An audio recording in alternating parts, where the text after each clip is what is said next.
Whack the start button. All right. I've had a rough week. Well, I haven't had a rough week. I've had to do a lot of work this week. Because it is that time of year and there's a lot of stuff that needs to get done, and we've got trees that need to be pruned and stumps that need to be dug up, and we had the absolutely wonderful experience of I know I've talked a little bit here before about we have a substantial number of birds of prey in our area. And when a bird of prey lands in your yard, then if it's looking out at the horizon, that's all well and good. But when it's looking down, that means you got something to clean up. It's never fun. And we had the absolutely wonderful situation this last week that on Friday, I think it was it Friday? No, I think it was Monday. Regardless, there was one day that we had an osprey show up in the yard, looking down, and I had to go out there and I had to figure out what it was looking down at, which was a possum. And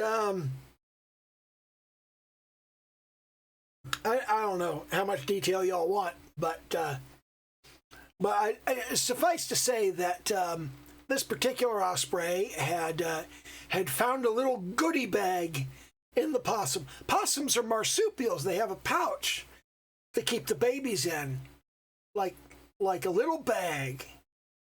And the osprey had discovered that the possum had a bag full of goodies.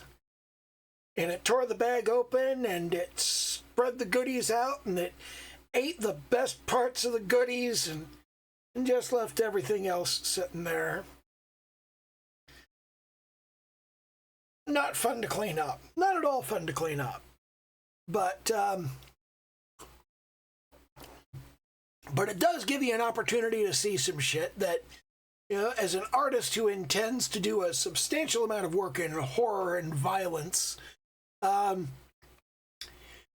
seeing the remains of a predator-prey situation can give you some good artistic visual library material for that sort of thing.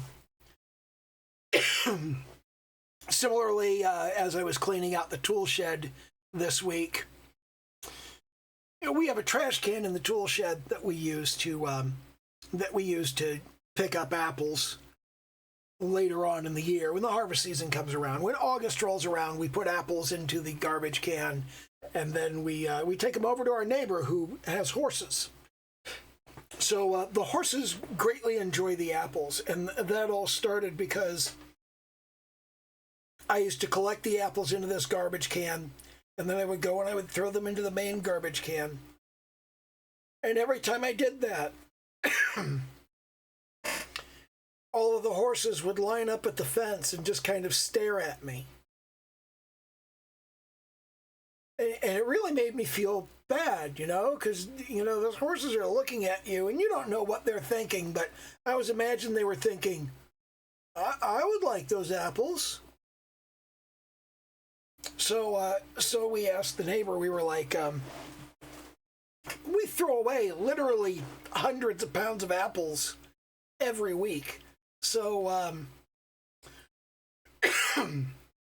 would your horses like the apples? Because they line up at the fence and watch, and it makes me feel bad. And she said, that'd be fantastic. So now we take the apples over there. And I don't know. I mean, I also feel bad dropping off like 300 pounds of apples outside their gate and going, here, you take care of this. But they don't seem to mind. And the horses are enjoying it. I've had a cough all week. I don't know exactly why. I don't think I'm sick. It's just my throat is kind of dry and scratchy, and It's very odd. But anyway, what I've been thinking about this week is I'm thinking about light. Because light is one of the more important things to think about. Wait a minute.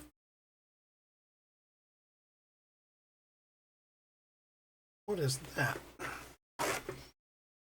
There's something on my screen that did not come off when I cleaned it.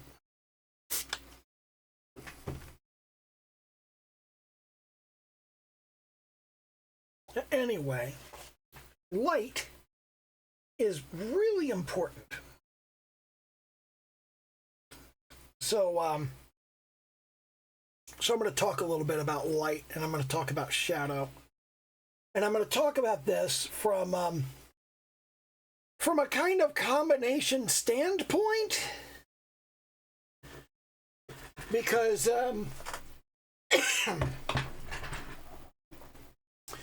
here's the thing. I've written the computer code that handles this stuff. Like, let's say you've got a circle here, okay? And you've got your light, and your light is coming from some direction. Like, we'll say it's coming from right over here, okay? At any given point that the light contacts the object, there's a difference in angle, okay?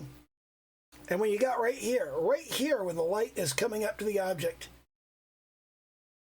right here where the rays of light are tangent to your object, where they're passing straight by, where the angle between the light and the object is 0 degrees, there's no light hitting the object. This is where your core shadow is, okay? But here's the thing. There's no light here. There's no light anywhere along this area, okay? It pretty much goes straight across, because you can imagine that rays of light are perfectly straight, okay? I mean, they're not, really.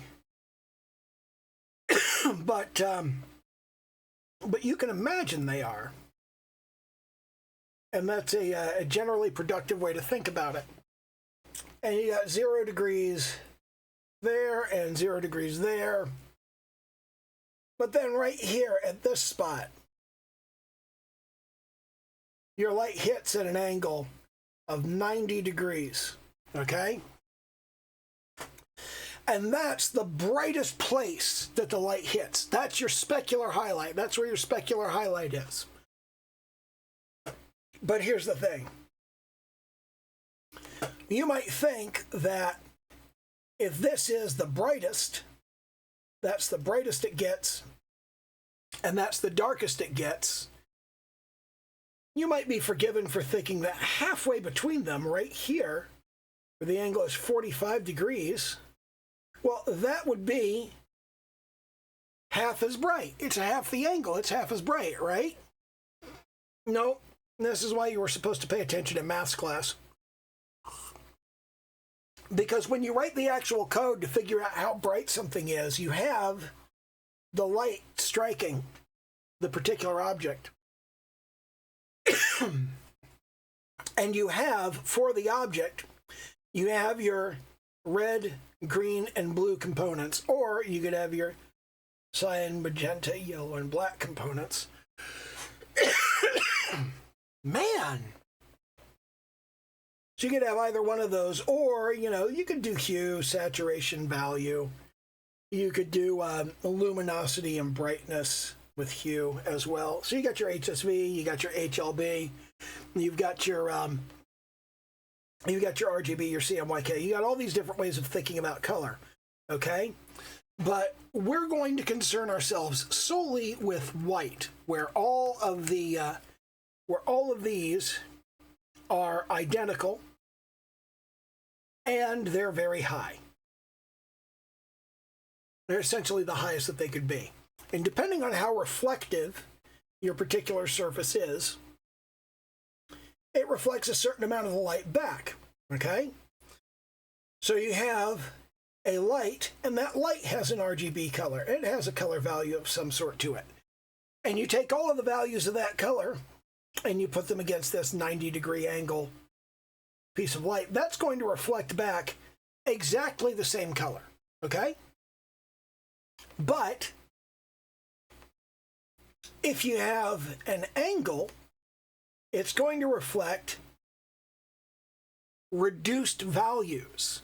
It's going to reduce the values of these colors. And essentially what you can do as kind of a shortcut is you can think of all of the colors running from 0 to 1. And if you think of the colors as running from 0 to 1, when the light strikes, the light is a value from 0 to 1, and it's hitting a surface that has a value from 0 to 1. And you can just multiply them together. You can just take the light value and you can multiply it by the material value, and that gives you the resulting values for the color that will be reflected. Okay? But in addition to this, you have the angle of incidence. And what you do at this point is you multiply, you take the light and the material, and you multiply times the sine of the angle theta, which is the difference between the direction your light is hitting it and the direction your light is bouncing off. Okay? So you have the light, the material, and the sine of the angle theta as a number from 0 to 1. Okay? And you multiply all of these together, and it gives you a pretty accurate idea of what that light's going to look like bouncing off that object at that angle at that point. So,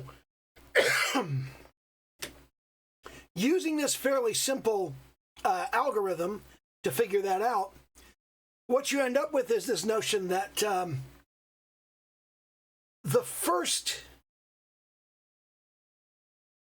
you've got this area here that's really bright, and you've got this area here that's really dark. But in between, okay, it's staying bright a lot longer than you think. Okay? See, essentially, your sine goes like this instead of going like this. All right? So it kind of smooths out. It takes a while for it to start dropping off, and it stays pretty high. But then when it drops off fairly steeply, but then it levels out toward the end. Okay?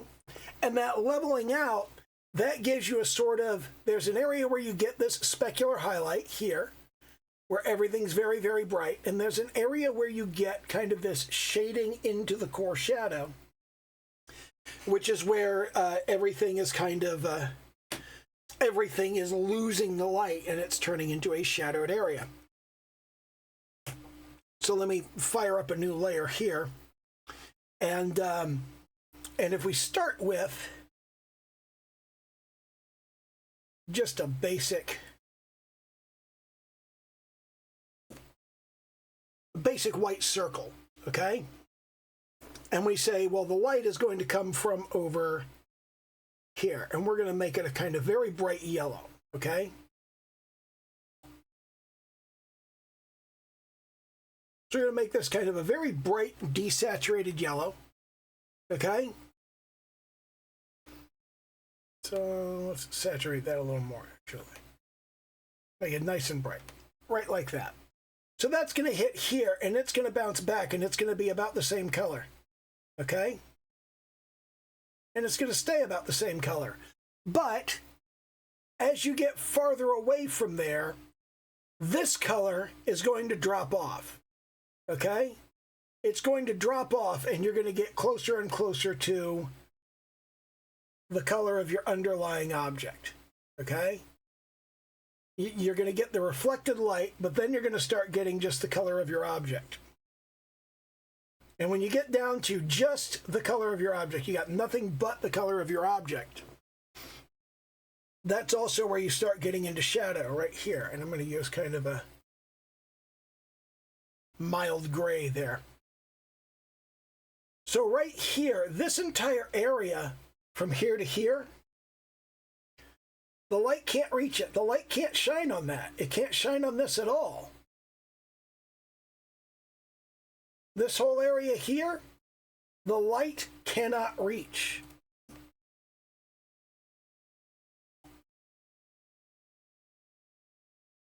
So light can't reach that at all because there's no way. The light can't reach around like that. But what the light can do is, if this object is sitting on some kind of table, the light can hit the table and bounce off onto the object. So you start getting little bits of that color that come up and hit the edge of your object, and you get this little bit. So you get kind of, as the light is coming in here, it bounces back up onto the object. It is reflected back up onto the object. So you get this reflected, this bounce light that comes up. And then you also have here, you might think, oh, well, if you're up here, that should be halfway between. The shadow should be like this right here. But it's not. It really, really is not. It is instead, and basically what you want to do for something like this is, unless you're a human calculator, you're going to want to get yourself a calculator and calculate the actual sign of the number, or you can just you can get a sign table, and you can go, okay,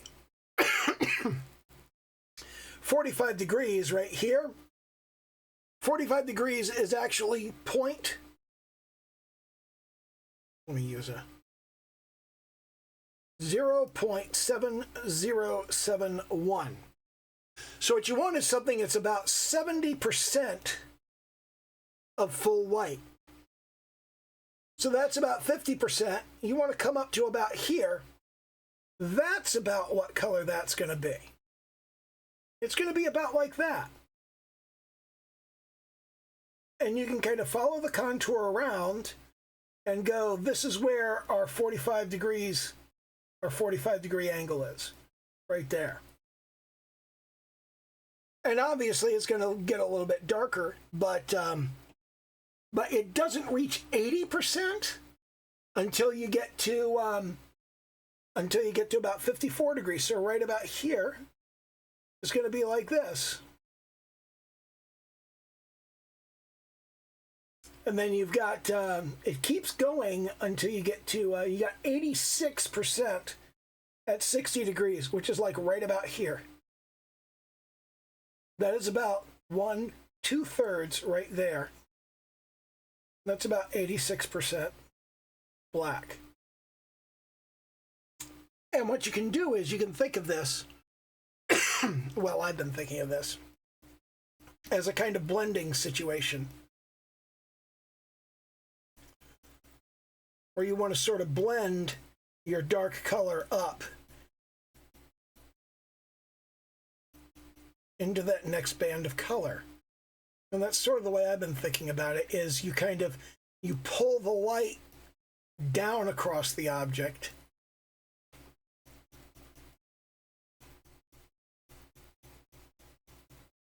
and then you kind of push the shadow up, and you follow the contour in both cases.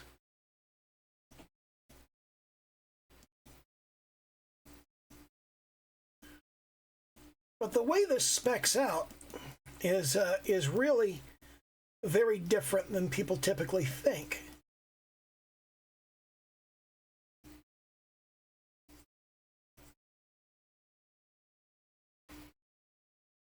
And I've been kind of thinking about that, and I've been thinking about how to emulate it and replicate it in my work. I don't really know if I'm doing a good job on it, but it's a thing that I've been thinking about over the course of the past week. Of course, the past couple of weeks, actually. I've been thinking a lot about how do I make the light on an object feel reasonable?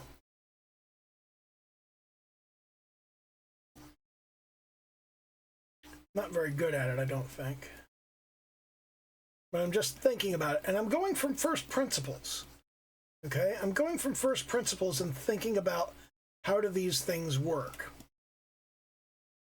And I'm going to have a lot of people saying, well, you should be using reference. And absolutely, I should be using reference.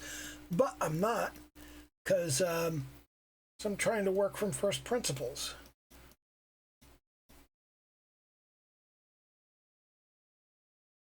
It would undoubtedly speed up my ability to make a thing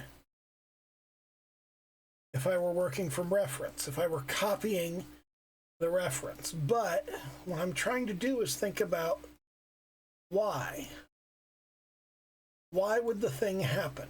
And I don't know if that's necessarily the most productive thing to do. But it's what I have been thinking about. And I kind of feel like right now the purpose of these videos is to say this is the stuff that I'm thinking about, not so much to solicit help or offer instruction. I'm not really qualified to offer instruction, and most of the people that try to help me have just completely missed the point of what I'm trying to do. And they go, well, here's how to draw very realistic shading on a sphere. I don't give a shit about a sphere. I don't draw a lot of spheres. Okay, I'm not a ball specialist.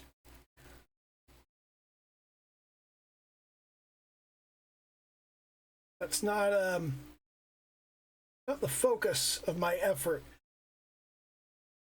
I want to understand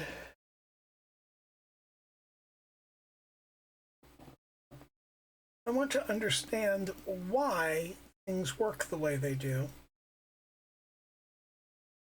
and kind of have the reasoning behind it. Like I was reading a doujin earlier this week, and this guy cut somebody open and their guts all fell out, and it was just a pile.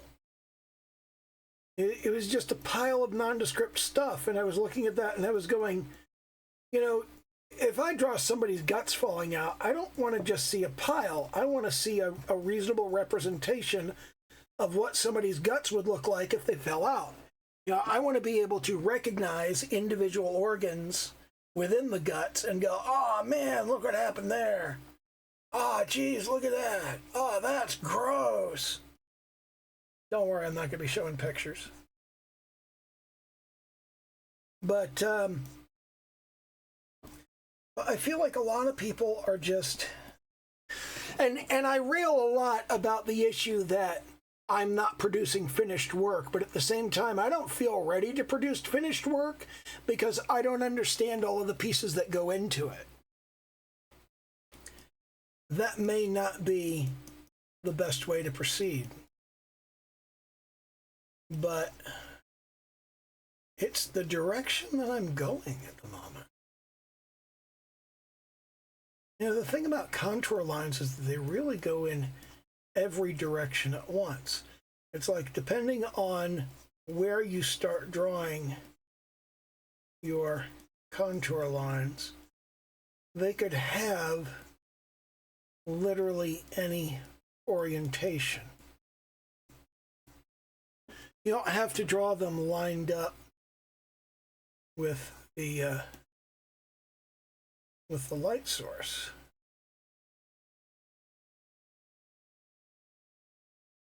And by the same token, you don't have to do them lined up with the cardinal directions of the paper.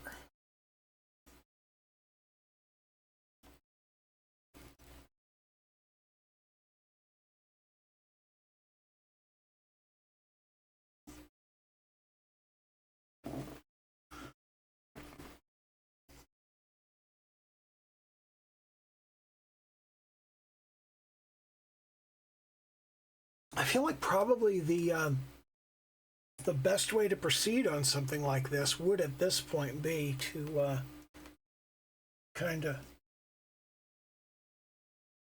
start sampling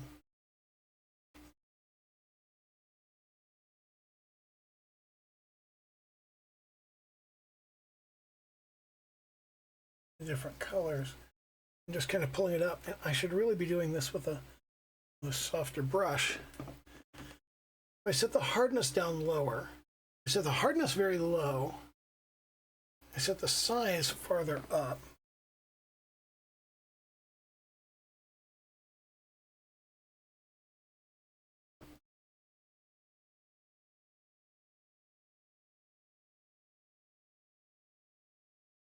But I don't feel like that's doing anything better. What if I worked with the airbrush instead? What if I start with the... What if I start with the color of the... What if I use the airbrush instead of the blending tool to kind of pull... That actually does work really well.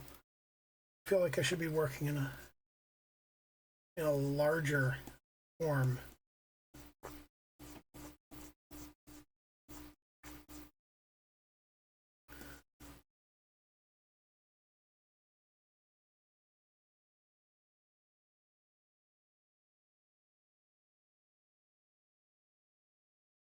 Okay, I see why people really like the airbrush. Kind of, it feels like I'm getting the kind of thing that I'm looking for fairly quickly, but without being quite as, as destructive and overt as I go.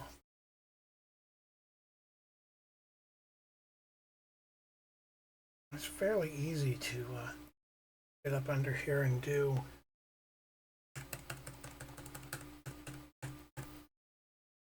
I feel like that should be kind of darker, actually. And then I can darken that up and pull that down in.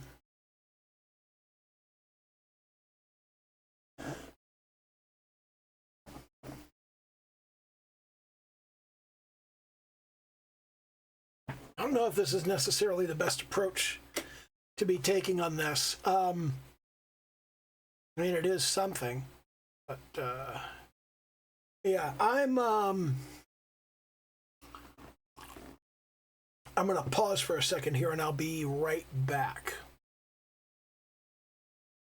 There we go. All right, we are back. Who's we? You got a turd in your pocket?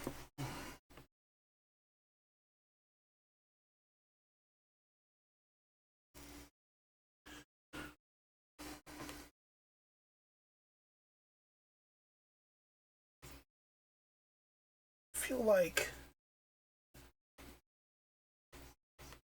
the airbrush is kind of a mixed blessing, because okay, so if we're lighting from kind of the front, if we come more to the front and not directly the side, then we get kind of this sort of thing, and then we can bring that up. I wonder how well this plays with the blending.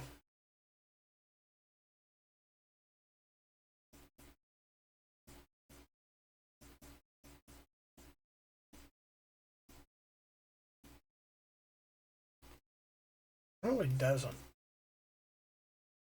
I don't know how I feel about this blend brush. It's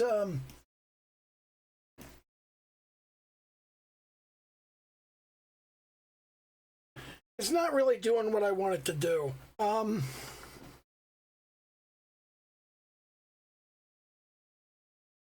don't feel like I'm doing a very good job on this sort of thing. I don't feel like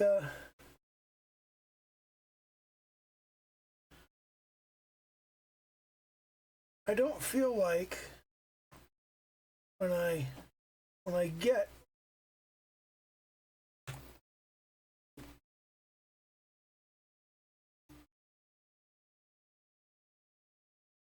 I don't feel like when I get started on, I should lock the alpha on this.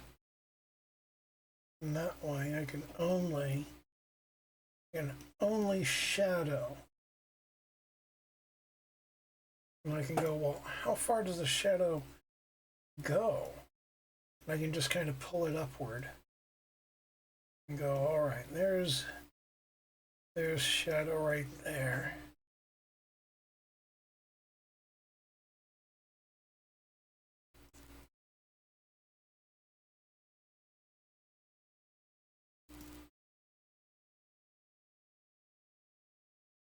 And then I can go, well, okay, here's reflected light right here. And go back, and I can go, let's show that back a little bit. Only there should be more reflected light.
That's something, I think.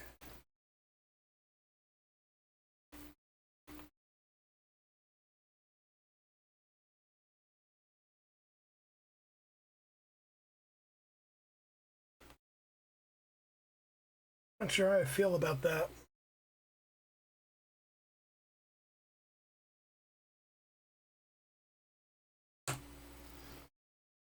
Turn off protect alpha.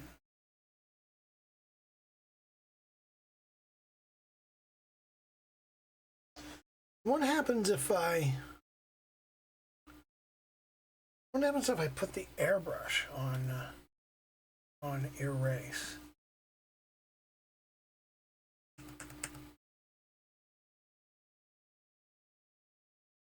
What happens if I take the airbrush and I go transparent? It won't do transparent. Okay. Oh shit. Fuck. I just spilled coffee all over the place. Gotta pause again. All right, I'm back. Mess cleaned up and got a fresh cup of coffee.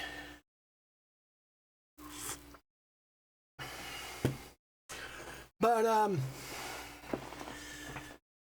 yeah, kind of stuff that I'm thinking about right now is all. What the hell is that?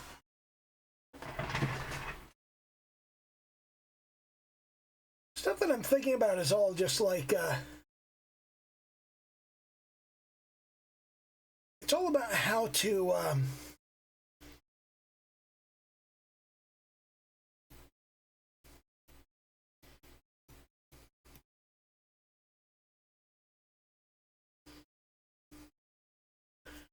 work with light and how to work with shadow and how to make those look at least somewhat passable.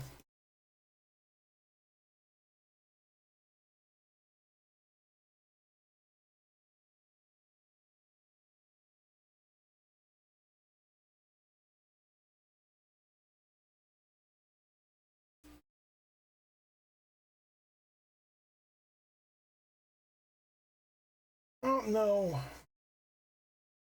I don't know if I'm doing a good job.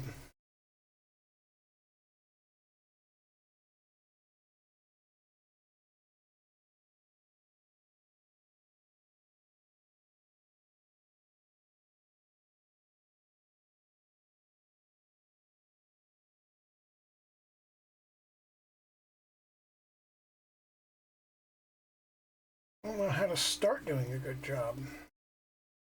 I feel like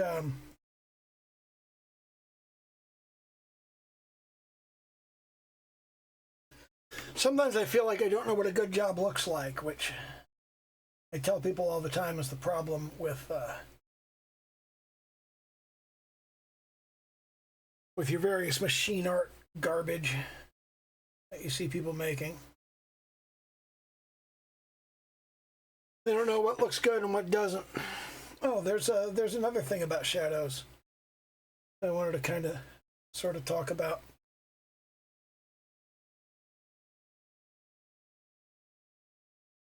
So let's say you've got an object right here, and that object is casting a shadow. The shadow that the object casts is going to have a sharp edge close to the object, but it's going to get a softer edge as you get farther out from the object. So it's just going to kind of fade away, because as you get farther away from it, light starts creeping in around the side. So you start getting more light hitting these areas. You've got shadow here, and you got shadow here. But as you get farther and farther out, it starts to fuzz out and get softer.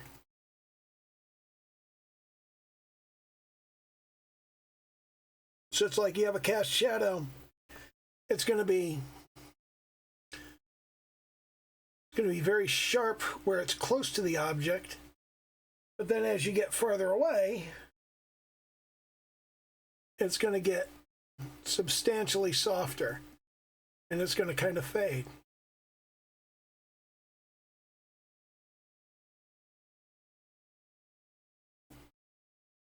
And I don't really know how to, I'm not good at representing that. I'm not good at anything, really.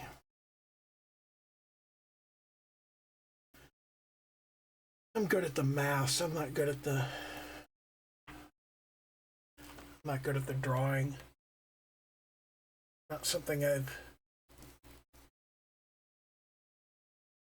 found as easy as I thought I would. But yeah, that's kind of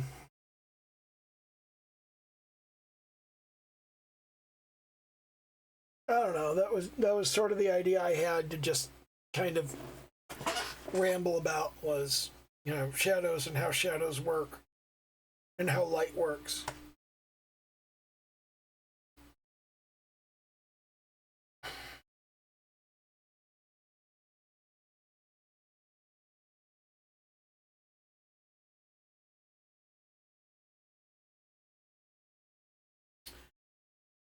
Sometimes the way that I am trying to do things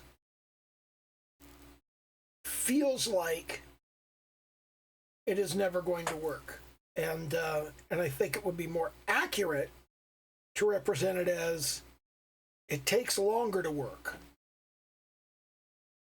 And I don't know that it's necessarily going to produce better results. That's the thing that kind of rankles at me, is you have to divide your focus between process and product. How much of your effort is going to be spent on the process, and how much of it is going to be spent in the product? And if something goes into your process that never shows up in the product, is it worth having in your process in the first place? And that's a difficult kind of question, because in a business sense, it's the kind of thing that you run into when people are looking at who's employed in a company, and you see them start to go, why do we have a testing department? Because all of our developers write unit tests for every module that they build. So why do we need an entire department that does nothing but write tests when our developers are writing tests too? And the answer to that is they're writing very different kinds of tests. The developer knows how things are implemented and is going to write tests that will test things specific to how it's built, whereas the testing department, your QA department, is going to be writing tests that test based on what customers and consumers actually want. And that difference in the developer saying, did I build what I was trying to build? And the QA department saying, did we get what we wanted to get? Those are two very different tests that have to be written very differently and run very differently and treated very differently. But the tests that are written by the QA department, a lot of people go, well, it would work just as fine if we just used the developer tests, wouldn't it? As far as you can tell, yeah, but when it gets into the hands of the customers, it's entirely possible that the developer can build what they wanted to build and not deliver what the customer wanted to get. And that's the problem. That's the real problem with all of these people that are gutting their testing departments. Sorry, I'm a QA guy. That's what I used to do. That's what I specialize in. I said, what's the biggest problem facing my industry? People in QA aren't technical enough. I was technical, so I went into QA because that would fix a problem in my industry. Then my industry said, you know what? We would like to have a bigger problem. That's not been fun to watch. So I can only imagine how my mom feels. She used to be a manager at Boeing, and she's watching Boeing just crash and burn bit by bit. It's not the company she used to work for. It's not the company she left. Just like I look at Microsoft, and Microsoft is no longer the company I used to work for, and it's not the company I left. And I don't know. I feel like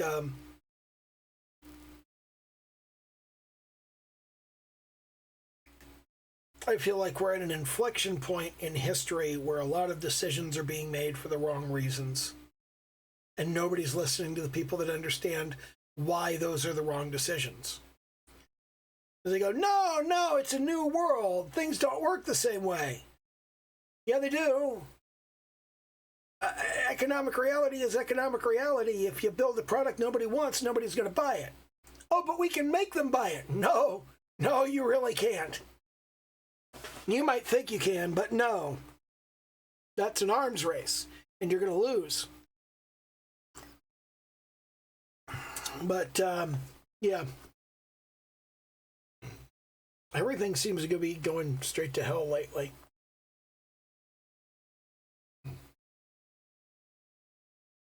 And I keep seeing people blame it on capitalism.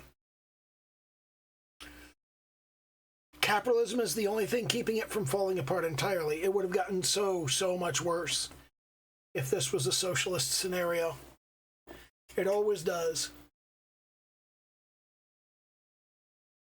And it's not capitalism that's causing the problem. It's not any economic system that's causing the problem. It's people. People are causing the problem because people don't care about each other enough, and they don't respect each other enough, and they don't treat one another the way they would like to be treated. We tribalize and we insulate, and we go off into our own little corners and get into our own ivory towers and sit up there and go, you should be like us. But you can't make the other people be like you. You're not in charge of that. The rest of the world is not defective versions of you.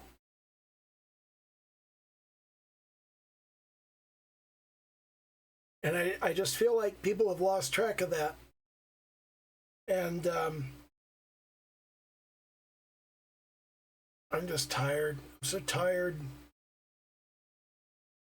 of seeing literally everybody yell at everybody else and say, if you would just be like me, everything would be fine. Well, they're not going to be like you. They're never going to be like you. We need to figure out a way that we can all live together and get along. And that requires most of us to agree that we're going to get along with people we don't like.